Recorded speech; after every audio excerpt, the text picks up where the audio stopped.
ಘಟಕ ನೆಡುಗುಂದಿ ಇವರು ಹಮ್ಮಿಕೊಂಡಂಥ ರಾಜ ಹಂಡೆ ಹನುಮಪ್ಪ ನಾಯಕ್ ರಾಜ್ಯ ಮಟ್ಟದ 540ನೇ ಜಯಂತಿ ಉತ್ಸವದ ಕಾರ್ಯಕ್ರಮದಲ್ಲಿ ಇನ್ನೂ 4-5 ಮದುವೆ ಇದ್ದಾವೆ. ಆಮೇಲೆ ಒಂದರದ ಬಗ್ಗೆ ನಮ್ಮೆಲ್ಲರಿಗೂ ಕೂಡ ಮನಮುಟ್ಟುವ ರೀತಿಯಲ್ಲಿ ಹೇಳಿದ್ದಾರೆ. ನಾನು ಅದೇ ಶ್ರೀಗಳಿಗೆ ಕೇಳ್ತಾ ಇದ್ದೆ, ಕರ್ಮಠನಾಳ ಶ್ರೀಗಳಿಗೆ ಕೇಳ್ತಾ ಇದ್ದೆ. ನಾನು ಬಳ್ಳಾರಿ ಎಲ್ಲ ಓಡಾಡ್ತೇನೆ, ಅನಂತಪುರ ಕಡೆನೂ ಸಾಕಷ್ಟು ಸಲ ಹೋಗಿರ್ತೀನಿ, ಪೆನ್ಕುಂಡಗೂ ಕೂಡ ಹೋಗಿರ್ತೇನೆ, ಲೇಪಾಕ್ಷಿಗೂ 1-2-3 ಸಲ ಹೋಗಿದ್ದೇನೆ. ಅಲ್ಲಿ ಏನಂತ ಕರೀತಾರೆ ಈ ಜನಾಂಗಕ್ಕೆ ಅಂತ ಕೇಳಿದ್ದೆ. ಅವ್ರು ಹೇಳಿದಂಥದ್ದು ಏನಪ್ಪ ಅಂದ್ರೆ,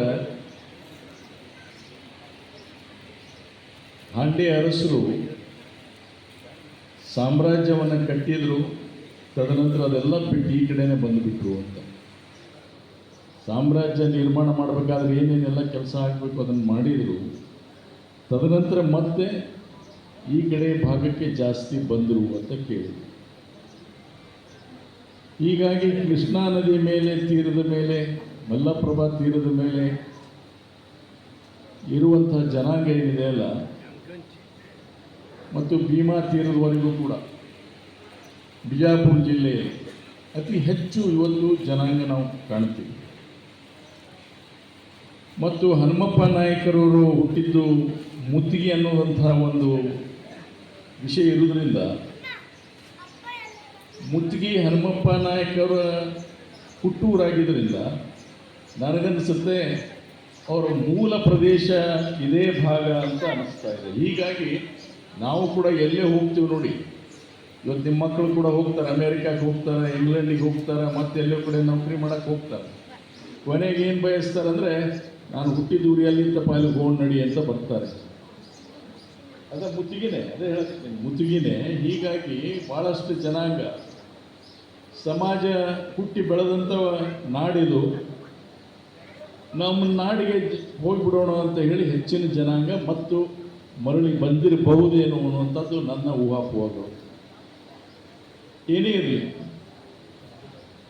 ಇದು ಕೂಡ ನನಗೊಂದು ಸಂತೋಷ ಆಯಿತು. ಅಖಿಲ ಕರ್ನಾಟಕ ವೀರಶೈವ ಲಿಂಗಾಯತ ಹಾಂಡೆ ವಜ್ರ ಕ್ಷೇಮಾಭಿವೃದ್ಧಿ ಸಂಘ ಅಂತ ಏನಂದು ಅದನ್ನು ನೋಡಿದ ತಕ್ಷಣ ಹೆಮ್ಮೆ ಅಂತ ನನಗೆ ಸಂತೋಷಪಟ್ಟೆ. ಯಾಕಂದರೆ ನೀವೆಲ್ಲರೂ ಕೂಡ ಇವತ್ತಿಗೂ ನಾವೆಲ್ಲರೂ ಕೂಡ ಲಿಂಗವಂತರು ಅನ್ನುವಂಥದ್ದು, ವೀರಶೈವರು ಅನ್ನುವಂಥದ್ದು ಯಾರೂ ಕೂಡ ಮರಿತಕ್ಕಂಥದ್ದಲ್ಲ. ಬೇರೆ ಬೇರೆ ಪಂಗಡಗಳು ಇರ್ತಾವೆ, ಇಲ್ಲಂತ ಹೇಳೋದಿಲ್ಲ. ಹಾಗೆ ಹೂ ತೋಟದಲ್ಲಿ ಒಂದು ಗುಲಾಬಿ ಇರ್ಬೋದು, ಒಂದು ಚೆಂಡು ಇರ್ಬೋದು, ಮತ್ತೊಂದು ದಾಸವಾಳ ಇರ್ಬೋದು. ಒಂದು ತೋಟದಲ್ಲಿ ನಾನಾ ರೀತಿಯಾದಂಥ ಹೂಗಳಿರ್ತವೆ. ಆ ತೋಟದ ಒಳಗೆ ಇರ್ತಕ್ಕಂಥ ನಾನಾ ಹೂಗಳಿಗೆ ಒಂದೇ ಒಂದು ಯಾವ ತೋಟ ಅಂತ ಹೆಸರಿಡ್ತಾರೆ ಅಂದರೆ ವೀರಶೈವ ಲಿಂಗಾಯತರ ತೋಟ. ಅಲ್ಲಿರೋರೆಲ್ಲರೂ ಕೂಡ ನಾವು ಎಲ್ಲರೂ ಒಂದು ಅನ್ನುವಂಥ ಭಾವನೆ ನಮ್ಮಲ್ಲಿ ಬರಬೇಕಾದಂಥ ಅತಿ ಅವಶ್ಯವಾಗಿರ್ತಕ್ಕಂಥ ಕಾಲ ಇದು. ಭಾಳ ಮಂದಿಗೆ ಗೊತ್ತಿಲ್ಲ. ನಾನು ಗುರುಗಳು ಕೂಡ ಹೇಳ್ತಾ ಇದ್ದೆ, ಎಷ್ಟು ಅದಾರಿ ನಿಮ್ಮ ಮತಕ್ಷೇತ್ರದಲ್ಲಿ ಅಂತ ಕೇಳಿದಾಗ, ಸರ್ವೆ ರಿಪೋರ್ಟ್ ನಾನು ನೋಡಿದ್ದೇನೆ ಗುರುಗಳ, 3.78 ಇದ್ದಾರೆ ಅಂತ ಬಂದಿದೆ ಅಂತ ಹೇಳಿ. ಎಷ್ಟು? 3.78 ಆಯಿತು. ಎಷ್ಟು ಇದೆ? ಹತ್ರ 4 ತೋರಿಸ್ತಾರೆ. ಎಷ್ಟು ಪರ್ಸೆಂಟೇಜ್? ಅದರಿಂದ ಮತ್ತೆ ನೀವು ಮುಂದೆ ಹೋದರೆ ಒಟ್ಟು ಲಿಂಗಾಯತರು ಎಷ್ಟಿದ್ದಾರೆ ಅಂತಂದಾಗ 18%. ಒಟ್ಟು ಲಿಂಗಾಯತರು ಎಷ್ಟು? 18%. ಇದು ನಿಖರವಾದಂಥ ದಾಖಲಾತಿ ಅಲ್ಲ ನಾನು ಹೇಳ್ತಕ್ಕಂಥದ್ದು. ಇದು ಒಂದು ಸರ್ವೆ ರಿಪೋರ್ಟ್ ಆಧರಿಸಿ ಬಂದಂಥ ಮಾಹಿತಿ, ಎಲ್ಲೋ ಒಂದು ಕಡೆ ಓದಲಿಕ್ಕೆ ಸಿಕ್ತು ನನಗೆ. ಇಲ್ಲಿ ಹಾಲುಮತ ಸಮಾಜದವ್ರು ಎಷ್ಟಿದ್ದಾರಪ್ಪ ಅಂದ್ರೆ 22% ಇದ್ದಾರೆ ಅನ್ನುವಂಥದ್ದು ಬಂತು. ಎಷ್ಟು ಬಂತು? 22% ಇದ್ದಾರೆ ಅಂತ ಬಂತು. ಅಲ್ಪಸಂಖ್ಯಾತರು ಎಷ್ಟಿದ್ದಾರೆ ಅನ್ನೋದು ಬಂದಾಗ 12% 13% ಇದ್ದಾರೆ ಅಂತ ಬಂತು. ನಮಗೆ ಆಶ್ಚರ್ಯ ಅನ್ನಿಸ್ತಾ ಇರ್ತಕ್ಕಂಥದ್ದು, ಇವತ್ತು ಲಿಂಗಾಯತರ ಸಂಖ್ಯೆ ಇಡೀ ಬಿಜಾಪುರ ಅಲ್ಲ, ಬಾಗಲಕೋಟೆ ಅಲ್ಲ, ರಾಯಚೂರಾಗಲಿ, ಗುಲ್ಬರ್ಗ ಆಗಲಿ, ಇವತ್ತು ಉತ್ತರ ಕರ್ನಾಟಕದ ಯಾವುದೇ ಭಾಗದಲ್ಲಿ ಹೋದರೂ ಕೂಡ ಇದು ಒಂದು ಪ್ರಬಲ ಸಮಾಜ.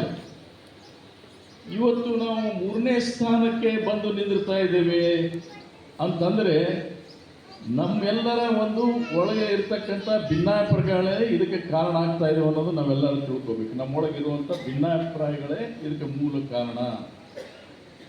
ನಾವು ಹೊಡಿತೀವಿ. ಇವತ್ತು ಮೊನ್ನೆ ಸೆನ್ಸಸ್ ಆಯಿತು, ನಾವು ವೀರಶೈವ ಲಿಂಗಾಯತ ರೆಡ್ಡಿ ಅಂತಲೇ ಬರೆಸ್ಬೇಕು ಎಲ್ಲರೂ ಅಂತ ಹೇಳಿದ್ದೀವಿ. ಭಾಳಷ್ಟು ಮಂದಿ ಇಲ್ಲ, ನೀವು ಬರೀ ರೆಡ್ಡಿ ಅಂತ ಬರೆಸ್ಬೇಕು ಅಂತ ಕೆಲವರು ವಾದ, ನಮಗೆ ಸರ್ಕಾರದಿಂದ ನಾಳೆ ಸೌಲಭ್ಯ ಸಿಗೋದಿಲ್ಲ ಅಂತ ಕೆಲವು ವಾದ. ಹೀಗಾಗಿ ಕೆಲವರು ಬರೀ ರೆಡ್ಡಿ ಅಂತ ಬರೆಸಿದ್ರು. ಲಿಂಗಾಯತ ಗಾಣಿಗೇರು ಏನಾಯಿತು, ಲಿಂಗಾಯತ ಗಾಣಿಗೇರು ಅಂತ ಬರ್ಸೋರು ಕಡಿಮೆ ಆದರು, ಗಾಣಿಗೇರು ಅಂತ ಬರ್ಸೋರು ಹೆಚ್ಚಾದರು. ಅಲ್ಲಿ ಲಿಂಗಾಯತರ ಸಂಖ್ಯೆ ಕಡಿಮೆ ಆಯಿತು. ಉಪಪಂಗಡಗಳಲ್ಲಿ ಇವತ್ತು ಸಾಕಷ್ಟು ಏನು ಸಮುದಾಯಗಳದಾವು, ಉಪ ಸಮುದಾಯಗಳದಾವು, ಸಬ್ಕಾಸ್ಟ್ ಅಂತ ಏನು ಹೇಳ್ತೀವಿ, ಅವೆಲ್ಲ ಬೇರೆ ಬೇರೆಯಾದ ರೀತಿಯಿಂದ ತಮ್ಮದೇ ಆದಂಥ ಒಂದು ಎಂಟಿಟಿ ಕಾಪಾಡಿಕೊಳ್ಳಿಕ್ಕೆ ಅವರು ಈ ರೀತಿಯಾಗಿ ಸರ್ಕಾರದಲ್ಲಿ ನಾವು ನಾಳೆ ಬೇಡಿಕೆಯನ್ನಿಟ್ಟು ನಾವು ಏನಾದರೂ ಕೇಳಬಹುದಲ್ಲ ಅಂತ ತಿಳಿದು ಸೆನ್ಸಸ್ ಆಗುವಂಥ ಸಂದರ್ಭದಲ್ಲಿ ಈ ರೀತಿಯಾಗಿ ಮಾಹಿತಿ ಕೊಡೋದ್ರಿಂದ ಇವತ್ತು ವೀರಶೈವ ಲಿಂಗಾಯತರ ಒಂದು ಸಂಖ್ಯೆ ಬಲ ಕಡಿಮೆ ಆಗಿದೆ. ಇದನ್ನು ನಾವು ಅರ್ಥ ಮಾಡ್ಕೋಬೇಕು, ಸೂಕ್ಷ್ಮವಾಗಿ ಅರ್ಥ ಮಾಡ್ಕೋಬೇಕು. ವೀರಶೈವ ಲಿಂಗಾಯತ ಧರ್ಮ ಏನಿದೆಯಲ್ಲ, ಇದು ಒಂದು ರಿಲಿಜನ್ ಅನ್ನುವಂಥದ್ದು ಬಿಟ್ಟರೆ, ಇದು ಒಂದು ಧರ್ಮ ಅನ್ನೋದನ್ನು ಬಿಟ್ಟರೆ, ಇಲ್ಲಿ ನಾನಾ ರೀತಿಯಾದಂಥ ವ್ಯವಸಾಯ ಮಾಡ್ತಕ್ಕಂಥವ್ರದ ಅವರವ್ರ ಕಾಯ್ದೆಗಳು ಬೇರೆ ಬೇರೆ ಆಗಿದ್ದಾವೆ. ಇಲ್ಲಿ ಬಡಿತನ ಮಾಡೋನು ಇದ್ದಾನೆ, ಕಂಬಾರ್ತನ ಮಾಡೋನು ಇದ್ದಾನೆ, ಬಟ್ಟೆ ಹೊಲೆಯವನು ಇದ್ದಾನೆ. ಚರಿತ್ರೆ ಇಟ್ಕೊಂಡು ಹಾಂಡೆ ವಜೀರ್ ಸಮಾಜ ಯಾಕೆ ಹಾಂಡೆ ವಜೀರ್ ಅಂತ ಬಂತು ಯಾಕೆ ಅನ್ನುವಂಥದ್ದು ನಿಮ್ಗೆ ಗೊತ್ತಿದೆ. ಆ ಬಿರುದನ್ನು ಕೊಟ್ಟವರು ವಜೀರ್ ಅಂದರೆ ವಜೀರಿ ಆಲಮ್ ಅಂತ ಹೇಳ್ತೀವಿ. ವಜೀರಿ ಆಲಮ್ ಅಂತಂದರೆ ಅದು ಪರ್ಷಿಯನ್ ವರ್ಡ್, ಅದು ಅರೇಬಿಕ್ ವರ್ಡ್, ಪರ್ಷಿಯನ್ ಮತ್ತು ಅರೇಬಿಕ್ ಭಾಷೆ.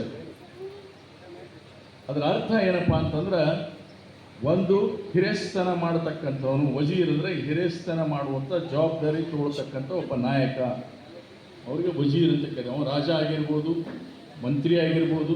ವಜೀರೆ ಆಲಮ್ ಅಂದರೆ ರಾಜ, ವಜೀರ್ಗಳಂದರೆ ಕೆಳಗೆ ಇರ್ತಕ್ಕಂಥವ್ರು, ಮಂತ್ರಿ ಆಗಿರ್ಬೋದು, ಮತ್ತೊಬ್ಬರು ಸಾಮರ್ಥ್ಯರಾಗಿರ್ಬೋದು, ಅವ್ರ ಕೈ ಕೆಳಗೆ ಇರ್ತಕ್ಕಂಥವ್ರಿಗೆಲ್ಲ ವಜೀರ್ ಅಂತ ಕೊಡ್ತಾರೆ. ಇದನ್ನು ಅರ್ಥ ಮಾಡ್ಕೋಬೇಕು. ಆ ವಜೀರ್ ಅನ್ನುವಂಥದ್ದಕ್ಕೆ ನಮಗೆ ಗೊತ್ತಾಗತ್ತೆ ಇದು ಒಂದು ಚಾರಿತ್ರ್ಯವಂತ ಮತ್ತು ಹಿನ್ನೆಲೆ ಇರತಕ್ಕಂಥ ಒಂದು ಸಮಾಜ ಅನ್ನೋದನ್ನು ಯಾರು ಕೂಡ ಅಳಗಳಿರತಕ್ಕಂಥಲ್ಲ. ಚಾರಿತ್ರ್ಯವಾದ ಮತ್ತು ಇತಿಹಾಸ ಉಳ್ಳಂಥ ಸಮಾಜ ಅನ್ನೋದನ್ನು ಯಾರು ಕೂಡ ಇದನ್ನು ಅಲುಗಳಲಿಕ್ಕಾಗುವುದಿಲ್ಲ. ಆಗಿದೆ. ಬಹಳಷ್ಟು ಜನ ಕಾಲ ಬದಲಾವಣೆ ಆದಾಗ ಕೂಡ ಏನಾಗಿರ್ತವೆ ಅಂತಂದರೆ, ಇದಕ್ಕೆ ನಾವು ಒಂದು ಸಾಮಾಜಿಕದಲ್ಲಿ ಇರ್ತಕ್ಕಂಥ ಒಂದು ಬದಲಾವಣೆ ಅಂತೀವಿ ಅಥವಾ ಕ್ರಾಂತಿ ಅಂತೀವಿ, ಏನೇ ಅಂತೀವಿ. ಎಷ್ಟೋ ಜನ ತಮ್ಮ ಮೂಲವನ್ನು ಬಿಟ್ಟು ಕೂಡ ಬೇರೆಯವರು ಕೂಡ ಸಂಬಂಧ ಆದಂಥ ಸಂದರ್ಭದಲ್ಲಿ ಆ ಸಂಬಂಧಗಳನ್ನೇ ಹೇಳ್ಕೊತಾ ಹೋಗ್ತಾರೆ. ಹೀಗಾಗಿ ಕೂಡ ಸ್ವಲ್ಪ ಸಂಖ್ಯೆ ಬಲ ಕಡಿಮೆ ಆಗ್ತಕ್ಕಂಥದ್ದು ಕೂಡ ಆಗಿರ್ತವೆ, ಇಲ್ಲ ಅಂತ ಹೇಳೋದು. ಆದರೆ ಒಂದು ಡಿಸ್ಟಿಂಕ್ಟಿವ್ ಕ್ಯಾರೆಕ್ಟರ್ ಇದೆ ಈ ಸಮಾಜಕ್ಕೆ, ಒಂದು ಡಿಸ್ಟಿಂಕ್ಟಿವ್ ಕ್ಯಾರೆಕ್ಟರ್ ಇದೆ. ಅದು ಗೆಜೆಟಿಯರ್ನಲ್ಲಿ ಬ್ರಿಟಿಷರು ಬರೀತಾರೆ. ಏನು ಬರೀತಾರೆ ಅಂತಂದರೆ, ಇವರು ಬಾಡಿ ಸೈಜ್ ಹೇಗಿರುತ್ತೆ ಅಂತ ಬರೀತಾರೆ, ಬಾಡಿ ಹೇಗಿರುತ್ತೆ ಅಂತ ಬರೀತಾರೆ. ಇವರು ಬಹಳ ಎತ್ತರನೂ ಅಲ್ಲ, ಬಹಳ ಗಿಡ್ಡನೂ ಅಲ್ಲ, ಬಹಳ ಎತ್ತರನೂ ಅಲ್ಲ, ಮಿಡಲ್ ಹೈಟ್ ಇರ್ತಕ್ಕಂಥ, ಅಂದರೆ 5'7", 5'8", 5'9" ಇರ್ತಕ್ಕಂಥ ಜನ ಇಲ್ಲ. ಮತ್ತು ಇವರು ಮುಖ ಹೆಚ್ಚು ಕಡಿಮೆ ಗುಂಡ ಮುಖ ಜಾಸ್ತಿ, ಇವರು ಗುಂಡ ಮುಖ ಜಾಸ್ತಿ. ಮತ್ತು ಬಣ್ಣ, ಇವರು ಬಣ್ಣ ಏನಪ್ಪ ಅಂತಂದ್ರೆ ಗೋಧಿ ವರ್ಣಕ್ಕಿಂತ ಬಿಳಿಯೂರಿರ್ತಕ್ಕಂಥ ಬಣ್ಣ, ಗೋಧಿ ವರ್ಣಕ್ಕಿಂತ ಇನ್ನೂ ಹೆಚ್ಚು ಬಿಳುಪು ಇರತಕ್ಕಂಥ ಬಣ್ಣ ಇದೆ. ಮೂಲತಃ ಇವರು ವ್ಯವಸಾಯಗಾರರು ಅಂತ ಬರೀತಾರೆ. ಮೂಲತಃ ಇವರು ವ್ಯವಸಾಯ ಮಾಡ್ತಕ್ಕಂಥವ್ರು ಅಂತ ಬರೀತಾರೆ. ಸೊ ವ್ಯವಸಾಯ ಮಾಡ್ತಕ್ಕಂಥವ್ರು ಯಾರ್ಯಾರು ಇದ್ದೀವಿ? ರೆಡ್ಡಿಯರು ವ್ಯವಸಾಯ ಮಾಡೋರು, ಹಾಂಡೆ ವಜ್ಜರು ವ್ಯವಸಾಯ ಮಾಡೋರು, ಪಂಚಿಂಚಾಲರು ವ್ಯವಸಾಯ ಮಾಡೋರು. ಇವು ಮೂರು ಕೂಡ ವ್ಯವಸಾಯ ಮಾಡ್ತಕ್ಕಂಥವ್ರು ಆಗೋದ್ರಿಂದ ಅವರು ಇದನ್ನು ಶೂದ್ರ ಒಂದು ಇದಕ್ಕಾಗಿಗೋಸ್ಕರ ನಮ್ಮನ್ನು ಶೂದ್ರರಂತ ಕರೀತೀವಿ. So we belong to one community. ಎಲ್ಲ ಸಮಾಜದಲ್ಲಿ ಇದನ್ನು ಆಳವಾಗಿ ಆಲೋಚನೆ ಮಾಡ್ಕೊತ ಹೋಗ್ಬೇಕು.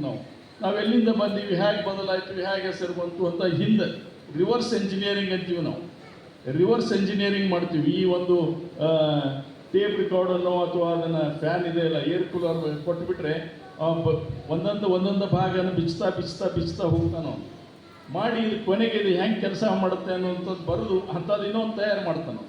ಅದಕ್ಕೆ ರಿವರ್ಸ್ ಎಂಜಿನಿಯರಿಂಗ್ ಅಂತೀವಿ. ಮೂಲವನ್ನು ಹಿಡಿತಾನ ಅವನು.